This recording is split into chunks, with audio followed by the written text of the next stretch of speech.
Hello everyone, আসসালামু আলাইকুম। কেমন আছেন সবাই? আই হোপ সবাই ভালো আছেন। আমি আলহামদুলিল্লাহ ভালো আছি।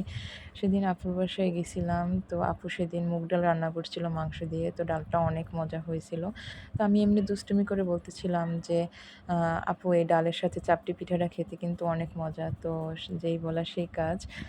আপুরে বলতে যতক্ষণ দেরি করতে দেরি নেই। তো আপু অসুস্থ ছিল অনেক। তারপরও অসুস্থ শরীর নিয়ে আমার খেতে ইচ্ছা করছে তাই পিঠাটা বানিয়ে দিল।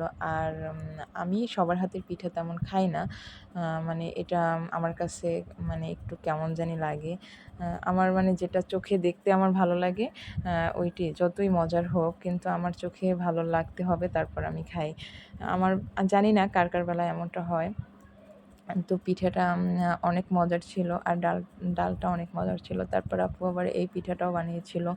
আ এই পিঠাটা আবার সিনার খুব পছন্দের একটা পিঠা, মানে আমার হাসব্যান্ডের। আ তো এটাও বানিয়েছিল।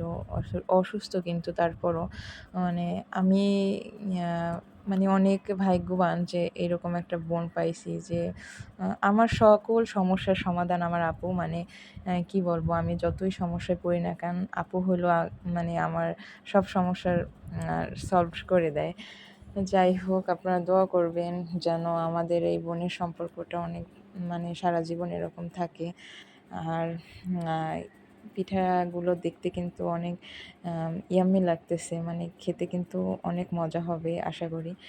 যাই হোক, আপু আবার ওই পিঠাগুলো দুধে আ আ ভিজাবে, মানে ভিজাইতেছিল। আগেই দুধটা জাল করে নিয়েছিল, এখন ভিজাইতেছিল। আর আমি আপুর সাথে কথা বলতেছিলাম বসে। আর এই হলো পিঠার ফাইনাল লুক।